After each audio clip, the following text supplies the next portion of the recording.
healthy, particularly given what people were projecting when COVID first hit. Every month we tend to bring in significantly more revenue over the revenue estimates, and that's a function and really a reflection of the strength of Florida's economy, and we're proud of what we've been able to do. We are concerned about the news that we see with inflation, with how much it's gone up year over year. We were told 6 months ago that no serious person said we were going to have inflation, and actually we know this inflation's real. I've been saying it for many months, and it does represent a threat to having a vibrant economy. It absolutely impacts every family's budget. And then you see things, staples, groceries, gas prices, all those things are really, really significant. Florida has stepped up. We've said we want to bring ships here, want to do whatever we can to help with the supply chain, and we'll continue to do that. So our situation is good. We have a lot of strong fundamentals. You know, some of these national headwinds, I hope that they'll take this inflation seriously, do some stuff for relief on gas prices, because it's really, really important to a lot of folks. Nevertheless, here we are with looking at what we're going to do for the upcoming fiscal year and when we submit our budget. And we're still working on different parts of the budget, but I'm happy to be able to come here today and provide an overview of what our education budget is going to look like in the governor's budget recommendations. And excuse me, as many of you know, we've done an awful lot since I became governor. We've invested in increasing teacher pay.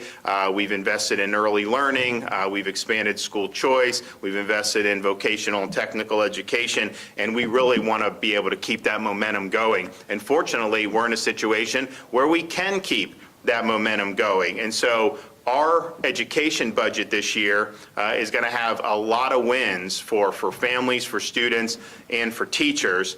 I'm proud to say that we will be including $600 million to continue to boost teacher pay. We've been doing that the last 2 years. We're going to be able to do it even more, and this is the highest level we will have done over the last 3 years. Our goal is to increase particularly the average minimum salary in the state of Florida so we can continue to attract great people into the teaching profession. When I became governor, the average minimum salary was around $40,000. Now it's close to $47,000, and with our proposal, we're going to be in a really, really good spot. Certainly one of the top 10 in the country, and we may even be in the top 5 in the country. We also had great success this past year with doing bonuses for our principals and for our public school teachers. The school year 2021 was unique because it was COVID, and we were the only large state to have schools open in person for the entire school year. And I think we had a lot of principals, a lot of teachers that worked very hard and did well. So we were able to do $1,000 bonuses for 177,000 total principals and teachers across the state of Florida. And I'm happy to say that we are going to be including those bonus payments in this budget for next year, because we're still having to work very hard. I'm glad that we're in a much better spot on a lot of the stuff. Of course, here at Jacksonville Classic, they've been in-person, normal school from the beginning, but we've now gotten pretty much the whole state in a really good spot, and we want to continue to do that. So those $1,000 bonuses, I think, are very meaningful, and I think it's something that we want to continue to do. Our budget will have a record of per pupil funding. We will have $8,000 in per pupil funding. That's the highest amount that we've ever had in the history of the state of Florida. We will be increasing the base student allocation by $124. That is the largest increase in nearly a decade in the state of Florida. And if the legislature accepts our proposal, from the time I took office until now, we will have seen really, really strong increases in the funding. We're also going to be including $421 million for school safety and for mental health initiatives, and that includes money for school hardening grants, money for safety initiatives, particularly for our Jewish day schools, and of course, the First Lady's been intimately involved with supporting mental health, particularly for our K through 12 students, and so we're very excited about that. We also are going to have in the budget $15.5 million to use to replace the FSA with our new progress monitoring system, and that'll be recurring funding. because the progress monitoring tools are more interactive, they're more nimble, they provide more feedback in ways that are helpful for parents and teachers and for students. But we said that one of our major legislative proposals this coming year would be to eliminate the FSA and replace it with progress monitoring. And we're following through on that in the budget to make sure that we have the resources to be able to do the progress monitoring and do it in a way that is really value added and allowing more time for teaching, more time for learning, less time for testing, and more effective feedback for all involved. Also, we're continuing our commitment to civics and civic engagement. We're going to be investing another $500,000 into the Florida Civics and Debate Initiative to expand access to the program into every school district in the 2022-2023 school year. And this is in addition to the $106 million investment in civics education that I announced earlier this summer, which will provide teacher bonuses for any teacher earning the Florida Civics Seal of Excellence. And I think there's going to be a lot of teachers that are going to want to do that, and we think it's going to be a very powerful program. Also, to further our efforts to make Florida the #1 state for workforce education, we're including $534 million to support workforce education program. That includes $100 million for the new Workforce Development Capitalization Grant Program. That will create and expand workforce development programs at Florida school districts and at state colleges. And that's one of the things that I've been really insistent upon. People think workforce and they think sometimes exclusively state colleges. It's a great tool. We want to work with the state colleges, absolutely. I mean, if you're producing nurses and some of these other, you got to do it.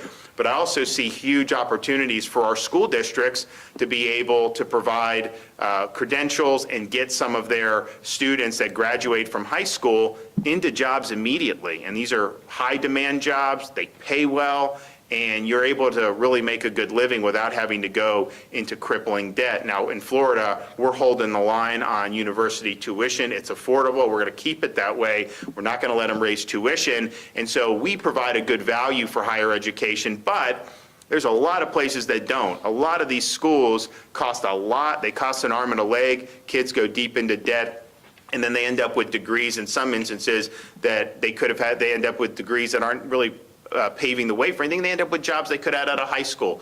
So this is important for workforce, and it's something that we are absolutely committed to, not just for people who are out of school, but within our school districts, making sure that students realize that they have a lot of different avenues to be able to succeed. So all in all, Florida is the education state. We now rank #3 in the latest Quality Counts rating for K-12 by Education Week, and we're ahead of the national average in almost all the individual categories, right, Richard? I mean, in terms of all the different things that you're doing, and that doesn't happen by accident. That's because there's been a lot of emphasis on this. We want to make sure that people have the tools that they need to succeed.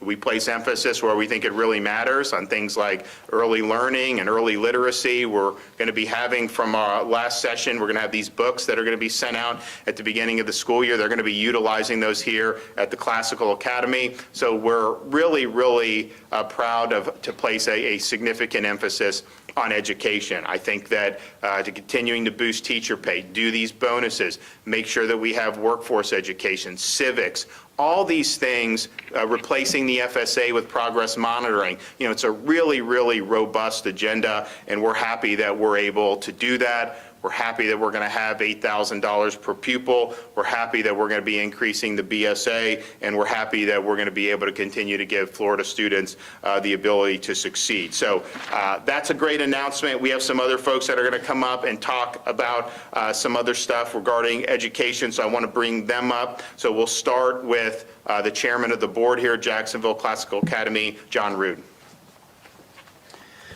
Thank you, Governor. On behalf of the students of the school, the teachers, the parents, the administrators, I want to thank you for coming to Jacksonville Classical for this very, very important announcement today. The teachers, I have to admit, are extremely pleased with what has happened so far under your leadership.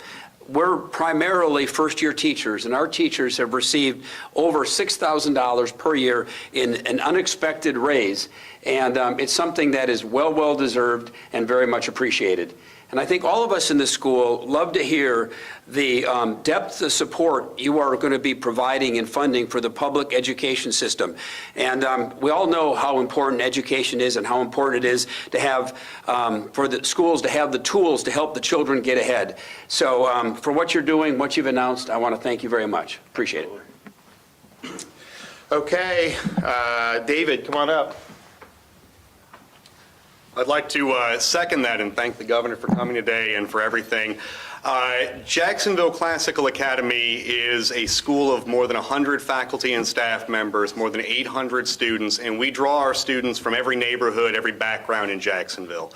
And parents choose our school because we provide a tuition-free public education that aims to train the minds and improve the hearts of young people through a classical education in the liberal arts and sciences with instruction in the principles of moral character and civic virtue.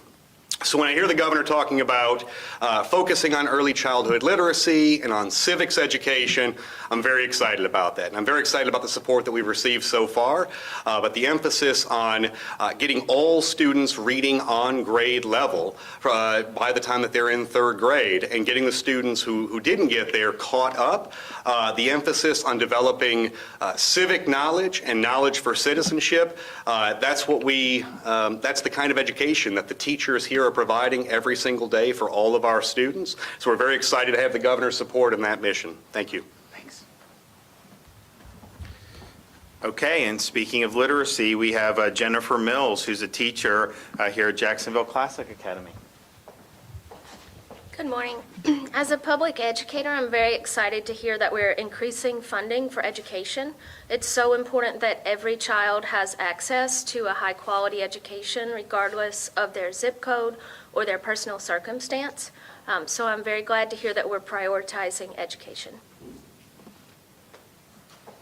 All right, Richard Corcoran, Commissioner of Education. Thanks, Governor. First, I just want to say it's been an amazing run. When he asked me to be Education Commissioner, I wasn't sure it was going to be this much activity and this much of an agenda on a constant basis. But we always said, what changes education? And before I even get to that point, why is it so important? Education is the one thing left that will save our country, protect our futures, and bring about another 200 plus years of prosperity. So we know that. It's got to be in education. And then how are we doing it? Governor DeSantis from the get-go said ACT, accountability, we got to make sure that we measure, because if you measure, you care. Choice, we've got to give parents choices like we have here at Jacksonville Classical. And the third one is teachers. You got to go out there and you got to get the best and the brightest teachers. I don't care if you have a great teacher, they could be under an oak tree outside, not even in a building, and they can impart knowledge and truth and wisdom to those children like nobody else can. The one thing that we know, you put a child in front of a great teacher, and maybe they've not had a great education, that one great teacher can change them in one single year. And so when you see this massive investment, and what does that mean? You take the entire Southeast, we're #1 in minimum teacher pay. You take the Northeast, we're tied at best, at a minimum for first. So now you're going to have all these people who want to come to Florida because they're going to get the best compensation and be in an environment where you have great accountability and you have great choice. And it's a game changer. So you look at these metrics that the governor's talking about. Accountability, what's our agenda? We went from 50th and now, as he said, we're #3. And accountability, he's not done on that. We're going to absolutely turn upside down the accountability system by getting rid of the FSA and going to a much more meaningful progress monitoring system where you're tracking these kids throughout the whole year and making sure you can catch them before it's too late and then make the necessary adjustments. Choice, the massive expansion of choice. And I'd be remiss if I didn't thank these legislators who have, under the governor and the legislature, the largest expansion of school choice in the history of the state. And now you have these teacher compensation and this investment in public education, the largest increase in the BSA in over almost a decade, the largest increase in our per pupil funding of $8,000, $188. You take the school hardening and you take the mental health, which, as he mentioned, is just been passionately fought for by the First Lady. They're almost essentially doubled in the time that he's been governor. These are just transformational things, which absolutely, as our headmaster here said, these are things that transform the hearts and the souls and the minds of the next generation. And you want to know the best predictor of what the future of this country, what the future of the state looks like, if you can go back to Socrates, Lobs, I'm messing it up, Hobbes and Locke, thank you. I was close. And even Lincoln, they would always say, if you want to know what the future of a country looks like, I can tell you that by showing me how you're educating your kids. Well, in Florida, we're educating them in a beautiful way to transform those hearts, minds, and souls, and the future for Florida looks great. So thank you so much, Governor. So we're excited. I think that, and we'll be unveiling different aspects of the budget over the next couple weeks, and the budget we will have probably within the next few weeks as well. But this is something that's really important. And so continuing to boost teacher salaries, doing the teacher principal bonuses again, having an increase in the BSA and an increase in the per pupil spending, having $421 million for safety and mental health initiatives, putting a recurring money so that when we replace the FSA, we have an effective progress monitoring system that's going to give real feedback to parents, students, and teachers, continuing supporting civics and workforce education. This is all really, really important stuff, and I think we're going to get strong support from the legislature. It's easier to do stuff like this when you have a strong state. And the fact of the matter is we've kept Florida open, we've kept people employed, we've saved people's businesses.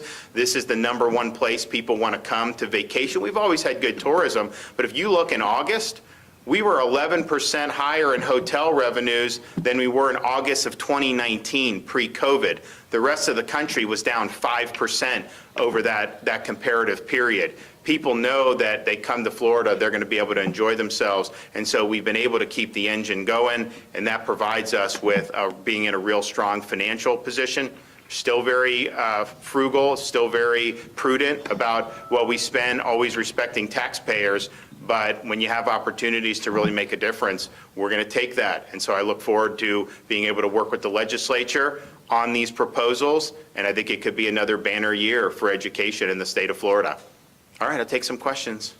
Yes, ma'am. Governor, we wanted to ask you about a story that's been of interest to a lot of our viewers, these migrant flights in the Jacksonville area.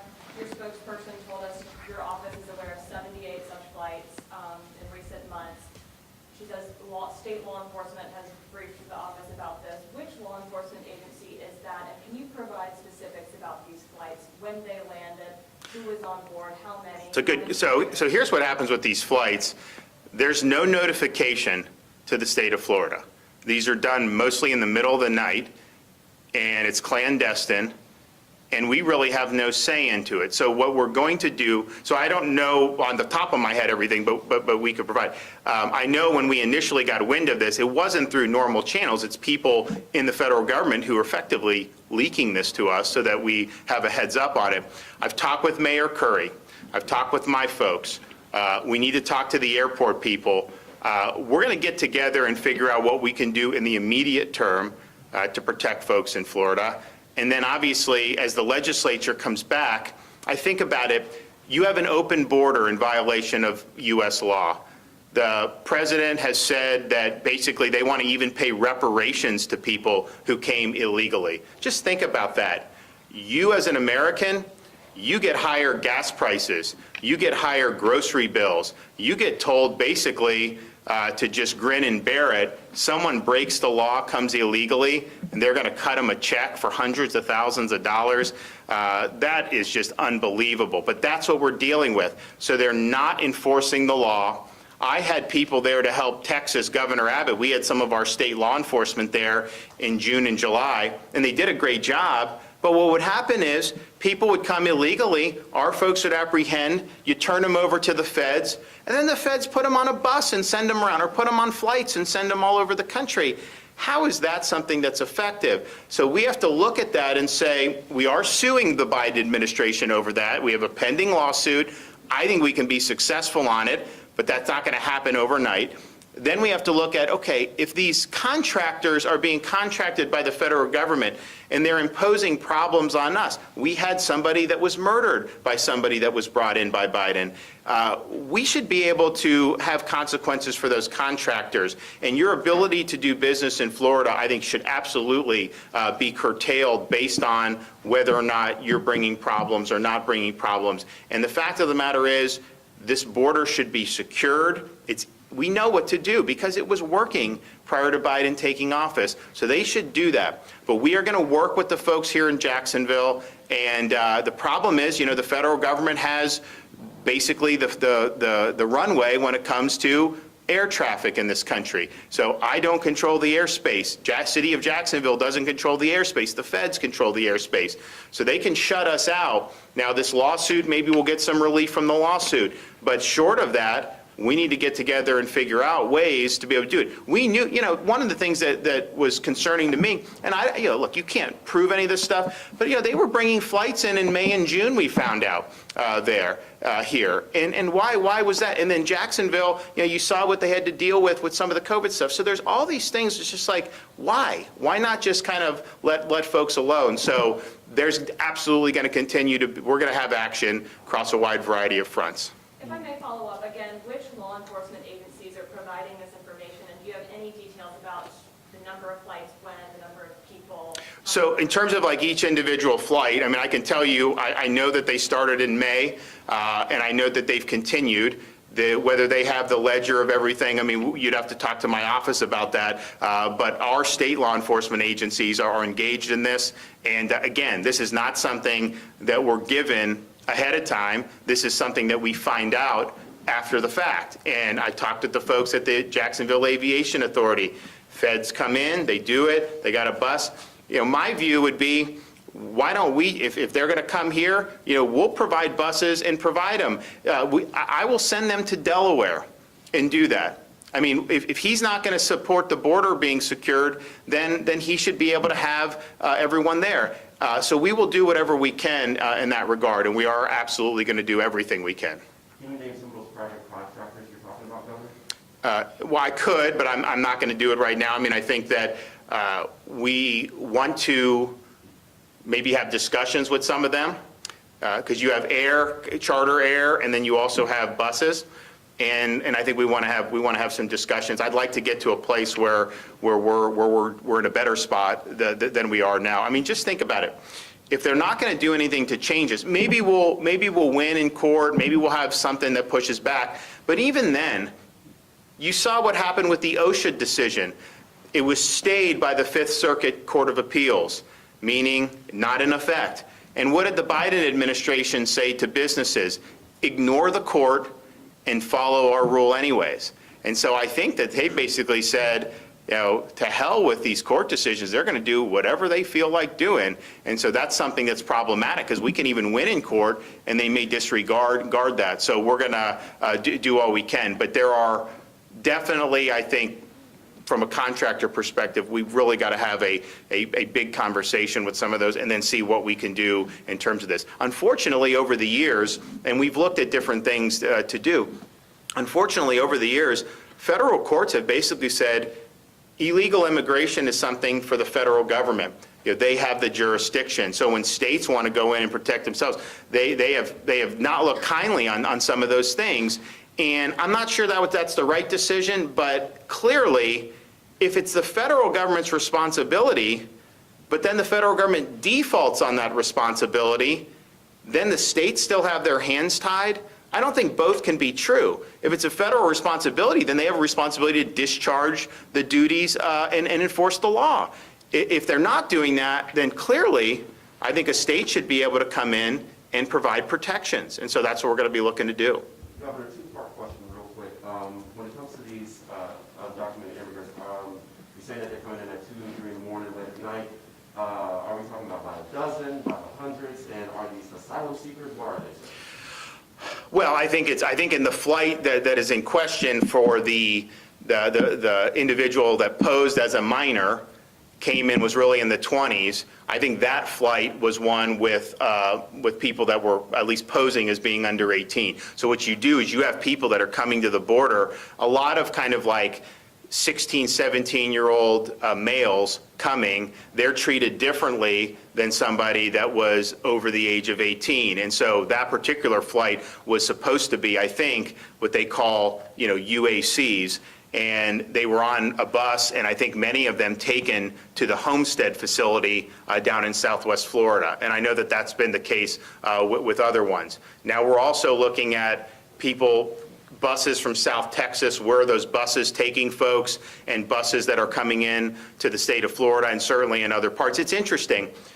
If you're trying to deter kind of illegal migration in the interior of the country, if you come illegally and they don't catch you, it's actually in some respects worse than if they catch you, because when they catch you, they'll give you money or potentially put you on a conveyance to get you somewhere, whereas if they don't catch you, you're kind of on your own and you don't necessarily get any money from the government and everything. Really, really perverse incentives. All right, well, we will be back. I am going to be working. I've talked to the mayor, and so just let people know in Northeast Florida, we are going to work together, and we just want to make sure that our communities are protected. Thank you. All right. Thanks, guys. Thanks. Appreciate you. Thank you. Thanks so much. Appreciate you. Thanks a lot. Thanks for having us. Thank you. The process. We're going to do